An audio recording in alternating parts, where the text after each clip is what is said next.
situation in India is so extensive, and his analysis is so acute that it's really an impossible act to follow. But I'm going to approach the subject from a completely different angle, so maybe it doesn't matter that my extent of knowledge is infinitely less than his. But I'd like, first of all, to begin by congratulating the International Humanist and Ethical Union on highlighting an issue which, as has been said, affects 250 million people, and not only in the principal theatre of caste apartheid, which is India, but also in other countries that have been mentioned, Nigeria, Yemen, Gambia, Japan and Korea. And also, and I'll come on to this later, because of migration from all these countries into Europe, there's a growing problem in the United Kingdom and elsewhere in this continent, which so far the government has chosen to ignore.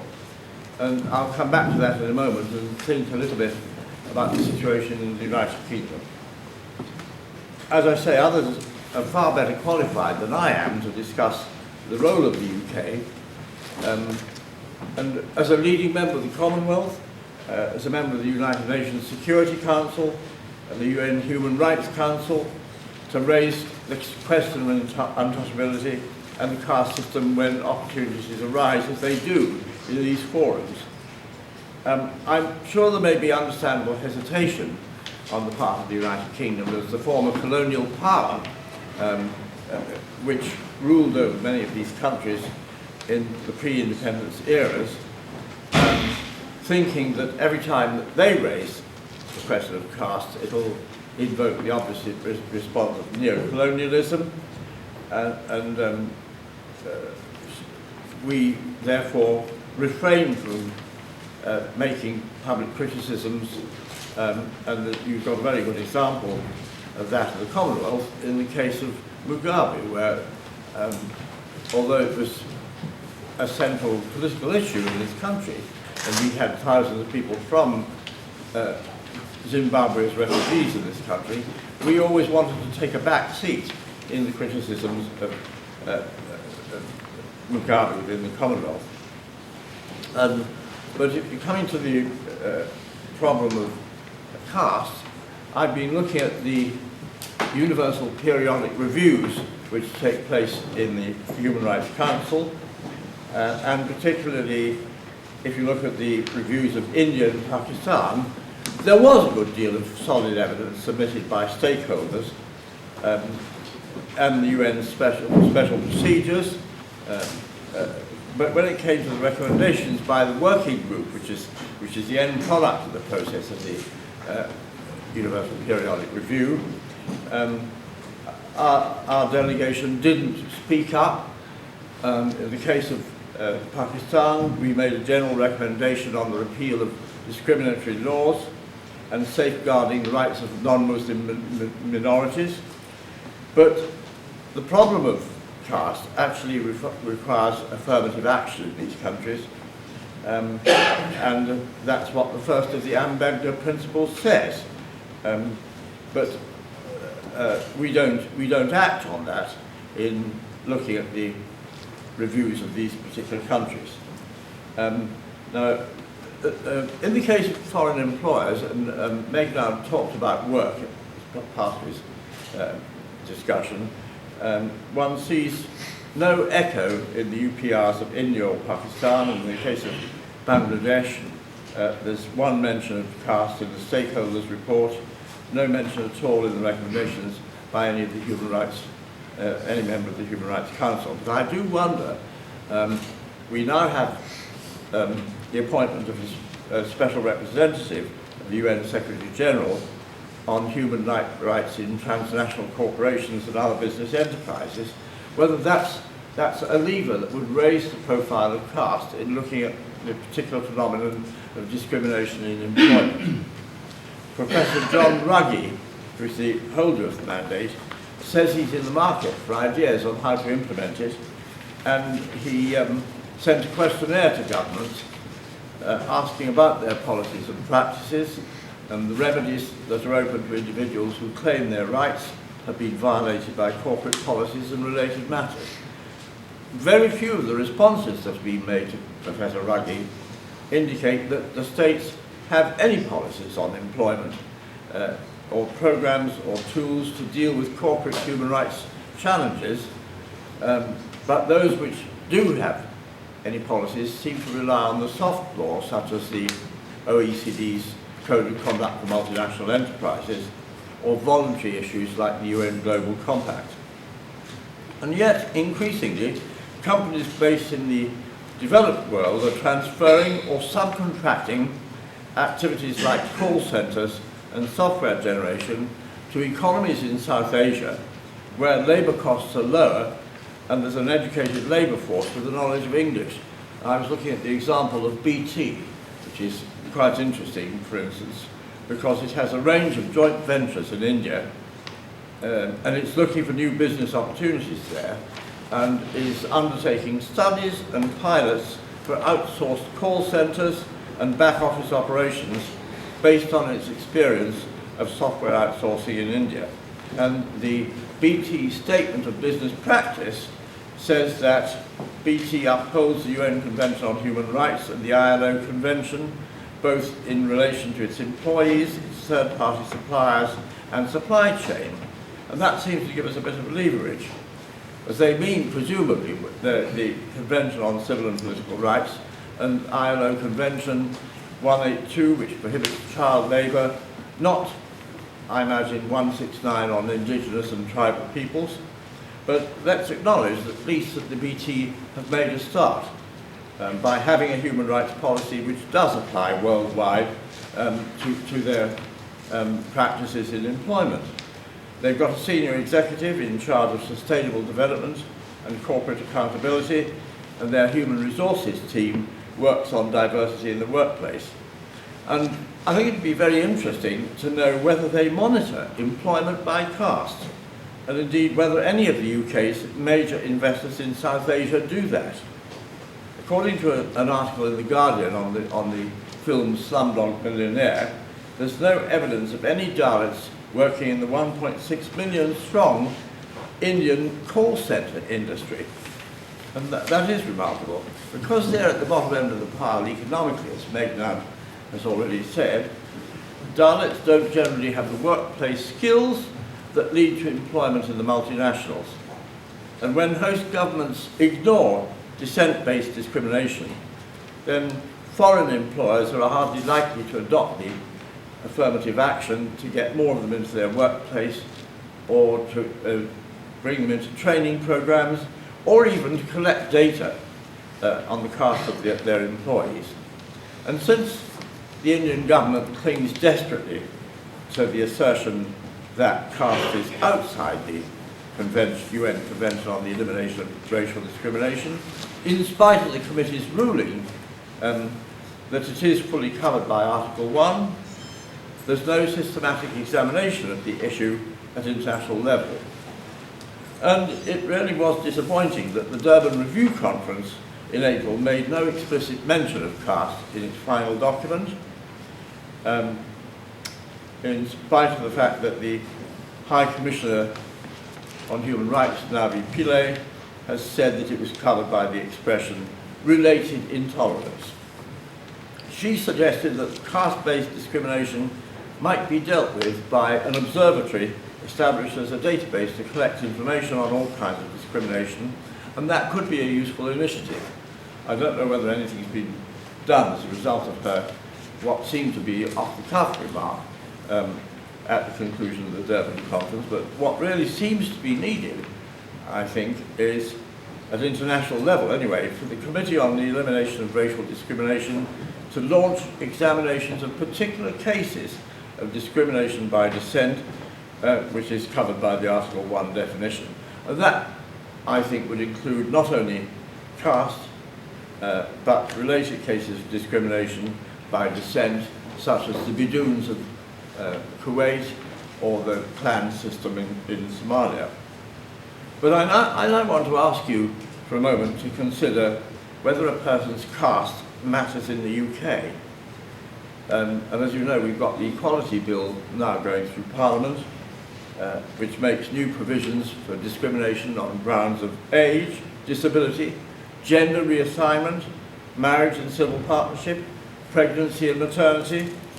race, religion or belief, sex and sexual orientation, but it makes no mention of caste. Why not? It's because, ministers say, the responses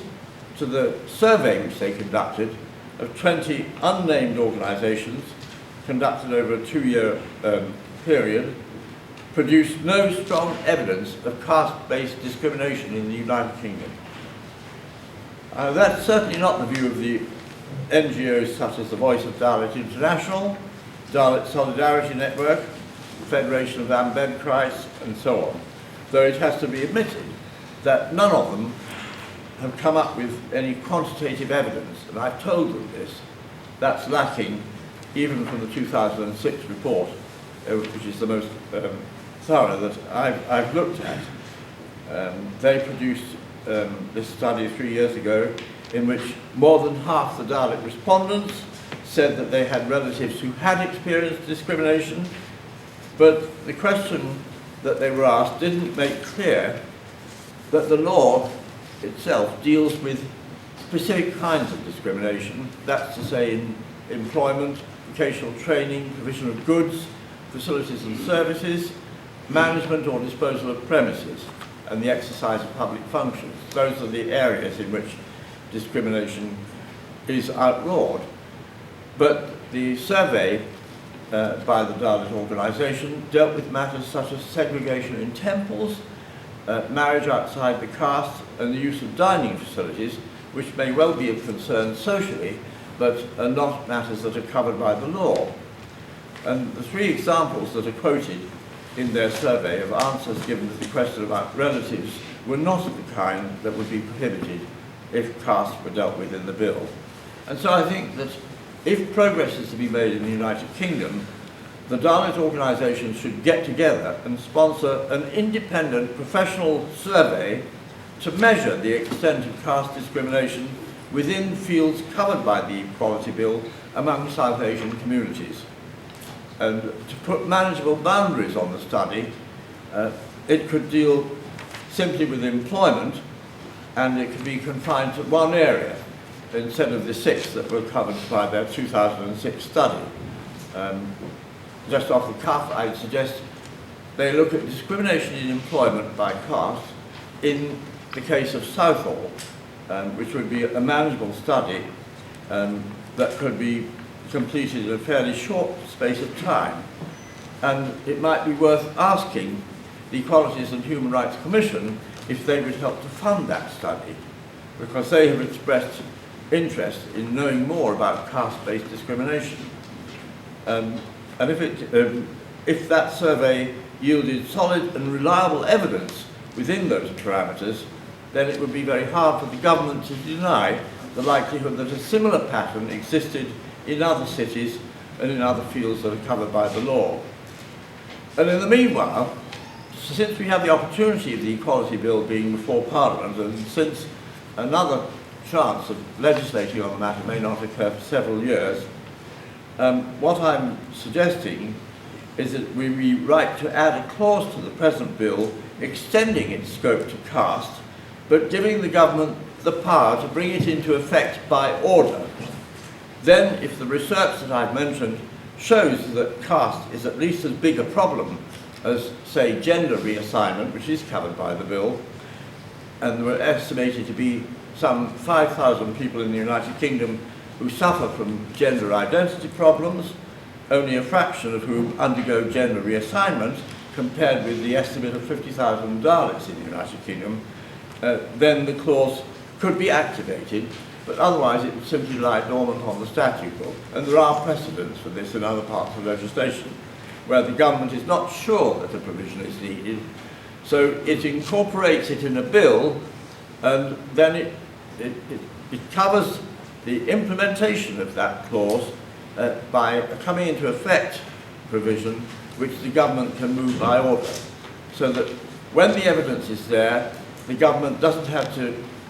introduce new primary legislation to give effect to it. Human Rights Watch and other international organisations criticised the Durban Review Conference, which they said was a step backwards from the World Conference Against Racism in 2001, where the outcome document referred to discrimination by descent in several paragraphs. But the convention itself defines racial discrimination as including any distinction, exclusion, restriction or preference based on descent. And the committee has affirmed repeatedly that caste systems are incompatible with the convention. The International Humanist and Ethical Union has a very proud record, too, of leadership in this field, which is upholding by having this World Conference today. I think we need to send a message from this conference to the government that it's time for Britain to stand up and be counted whilst the chance is there. Let's make the Equality Bill a first in Europe, which could be a model for the rest of the European Union. We will have no untouchability. And there have to be penalties for those who bring the concept or the practice into our country and into the rest of Europe as well. It's time for the world to recognise this problem, as your President has said.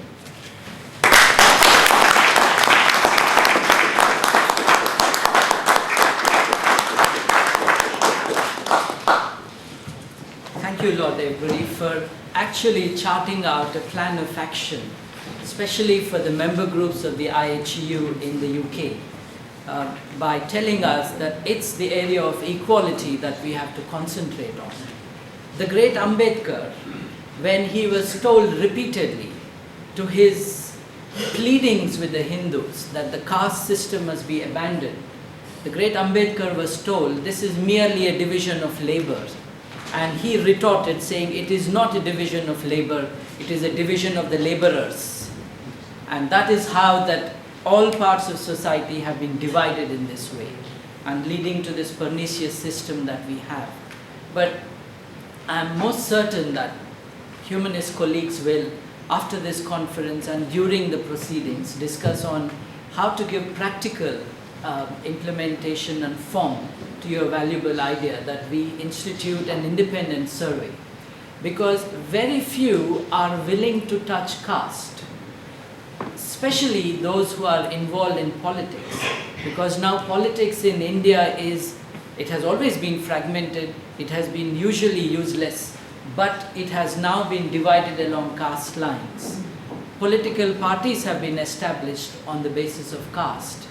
and alignments are on the basis of caste today. How can we, without defeating caste, help the ones who are casteless, the ones who have been kicked out of the caste system? And this would be the important message we will take from what you have said. And certainly we will report to you on what we are going to do in that process.